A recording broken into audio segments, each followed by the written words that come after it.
ಭಾರವಾದ ಮಾತುಗಳಿಂದ ಹೇಳಬೇಕಾಗಿದೆ. ಅಪರಂಜಿ ಅಂತ ಹುಡುಗಿ ಕೇವಲ ನಿರೂಪಕಿಯಾಗಿ, ಸಿನಿಮಾ ಜಗತ್ತಿನ ನಟಿಯಾಗಿ, ಕಿರುತೆರೆಯ ನಟಿಯಾಗಿ, ರಂಗಭೂಮಿ ನಟಿಯಾಗಿ ಮತ್ತು ಸಾರ್ವಜನಿಕ ವೇದಿಕೆಗಳಲ್ಲಿ ನಿರೂಪಣೆಯನ್ನು ಮಾಡ್ತಕ್ಕಂಥದ್ರಲ್ಲಿ ಇರುವ ಕೆಲವೇ ಮಂದಿಗಳಲ್ಲಿ ನಂಬರ್ 1 ಅಂತ ಹೇಳಿದ್ರು ಕೂಡ ತಪ್ಪಾಗಲ್ಲ.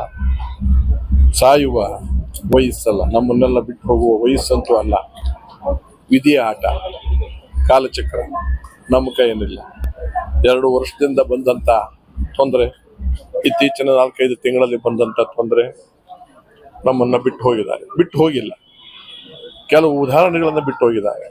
ಇವತ್ತು ಕನ್ನಡ ರಂಗಭೂಮಿಗೆ ಅಥವಾ ಸಿನಿಮಾ ಜಗತ್ತಿಗೆ ನಷ್ಟ ಅಂತ ಹೇಳಲ್ಲ, ಕನ್ನಡಕ್ಕೆ ನಷ್ಟ, ಕನ್ನಡ ರಾಜ್ಯಕ್ಕೆ ನಷ್ಟ. ಆಕೆಯ ಬಾಯಿಂದ ಬರ್ತಿದ್ದಂಥ ಭಾಷೆಯ ಪ್ರಾವೀಣ್ಯತೆ ಬಹುತೇಕ ಜನರಲ್ಲಿ ಇಲ್ಲ ಅಂತಕ್ಕಂಥದ್ದು ನಮ್ಮ ನೋವು. ಆಕೆ ಎಷ್ಟು ಶ್ರದ್ಧೆಯಿಂದ ಅಚ್ಚುಕಟ್ಟಾಗಿ ತಯಾರಿ ಮಾಡ್ಕೊಂಡು ಬಂದು ನಿರೂಪಣೆ ಮಾಡುವಾಗ ಒಂದೇ ಒಂದು ಇಂಗ್ಲಿಷ್ ಭಾಷೆಯನ್ನು ಕೂಡ ಉಪಯೋಗಿಸದೆ ನಿರರ್ಗಳವಾಗಿ ಕನ್ನಡವನ್ನ ಹೃದಯಕ್ಕೆ ತಟ್ಟುವ ಹಾಗೆ ಸರಳವಾಗಿ, ಸುಲಭವಾಗಿ, ಸುಲಲಿತವಾಗಿ ಮನಮುಟ್ಟುವ ರೀತಿಯಲ್ಲಿ ಕರ್ತವ್ಯವನ್ನು ನಿರ್ವಹಿಸ್ತಾ ಇದ್ರು ಅನ್ನೋದು ನಾನು ಬಹಳ ಇಷ್ಟಪಟ್ಟಂಥದ್ದು. ಡಾಕ್ಟರ್ ರಾಜ್ಕುಮಾರ್ ಅವರು ಹೇಗೆ ಕನ್ನಡಕ್ಕೆ ಒಂದು ದೊಡ್ಡ ಆಸ್ತಿಯೋ ಭಾಷೆಗೆ, ಅದೇ ಥರದಲ್ಲಿ ಈಕೆ ಸ್ತ್ರೀಯಾಗಿ ಒಂದು ದೊಡ್ಡ ಆಸ್ತಿ ನಾವು ಕಳ್ಕೊತಾ ಇದ್ವಿ.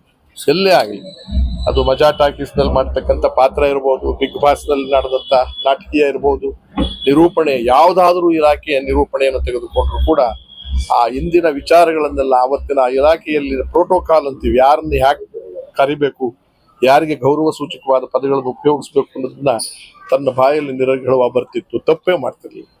ಆಮೇಲೆ ಸಾಮಾನ್ಯವಾಗಿ ಈ ಫೀಲ್ಡ್ಗಳಲ್ಲಿ ಹೆಣ್ಣು ಮಕ್ಕಳು ಮತ್ತು ನಮಗೆ ಕಪ್ಪು ಚುಕ್ಕೆಗಳು ಬರೋದು ಜಾಸ್ತಿ, ಯಾವ್ಯಾವುದೋ ಕಾರಣಕ್ಕೆ ಸಣ್ಣ ತಪ್ಪಿಲ್ಲದೆ ಇದ್ರು ಕೂಡ.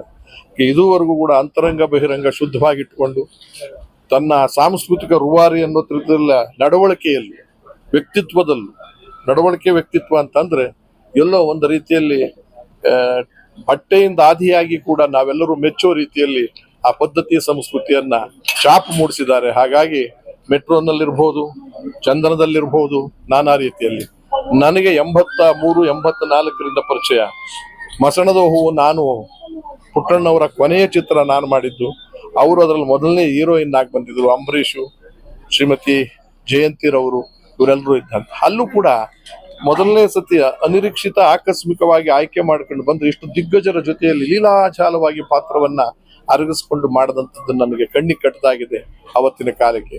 ಈ 2-2.5 ವರ್ಷಗಳ ಹಿಂದೆ ನಾನು ಆಮ್ ಆದ್ಮಿ ಪಕ್ಷದ ಅಧ್ಯಕ್ಷನಾದಾಗ 25,000 ಜನ ಸೇರಿ ಕೇಜ್ರಿವಾಲ್ ರವರಿಗೆ ಕಾರ್ಯಕ್ರಮವನ್ನು ರೂಪಿಸಿದಾಗ ಅವರು ಬಂದಾಗ ನಿರೂಪಣೆಯನ್ನ ಮಾಡಿದ್ರು, ನಾವೇ ಕರೆಸ್ಕೊಂಡಿದ್ವು. ಆ ನಿರೂಪಣೆಯಲ್ಲಿ ಅವರು ಕೂಡ ಕರೆಸಿ ಮಾತಾಡಿ ಹೇಳಿದ್ರು, ಎಷ್ಟು ತಪ್ಪಿಲ್ದ ಹಾಗೆ ನಿರರ್ಗಳವಾಗಿ ಮಾತನಾಡ್ತಾರೆ, ನನಗೂ ಕೂಡ ಕನ್ನಡ ಅರ್ಥ ಆಗದೆ ಇದ್ರು ಅರ್ಥವಾಗುತ್ತಲ್ಲಮ್ಮ, ಆ ರೀತಿಯ ನಿನ್ನ ಭಾವನೆಗಳಿತ್ತು ಅಂತ ಹೇಳಿದ್ರು. ಅಂತ ಒಂದು ದೊಡ್ಡ ಆಸ್ತಿಯನ್ನ ಕಳ್ಕೊಂಡಿದ್ದೀವಿ. ಇದು ಒಂದು ಮಾದರಿ ಅಂತ ನಾನು ಹೇಳ್ತೀನಿ ಎಲ್ರಿಗೂ, ನಮಗೆ ನಿಮಗೆ ಎಲ್ರಿಗೂ ಕೂಡ. ಚಿಕ್ಕ ವಯಸ್ಸಿನಲ್ಲಿ ನೀನು ಹೋದ್ರು ದೊಡ್ಡ ಸಾಧನೆಯನ್ನ ಮಾಡಿದ್ದ, ನಿಮ್ಮ ಕುಟುಂಬಕ್ಕೆ ಧೈರ್ಯ ಬರಲಿ, ನಿನ್ನ ಆತ್ಮಕ್ಕೆ ಶಾಂತಿ ಸಿಗಲಿ ಅನ್ನೋ ಮಾತನ್ನ ಹೇಳಿ ನಾವು ನಿಮ್ಮನ್ನು ಮರೆಯೋದಿಲ್ಲ. ನಿಮ್ಮ ಧ್ವನಿಯಿಂದಲಾದ್ರೂ ಕೂಡ ನಿಮ್ಮನ್ನು ನೋಡ್ತಾ ಇರ್ತೀವಿ. ಧನ್ಯವಾದ.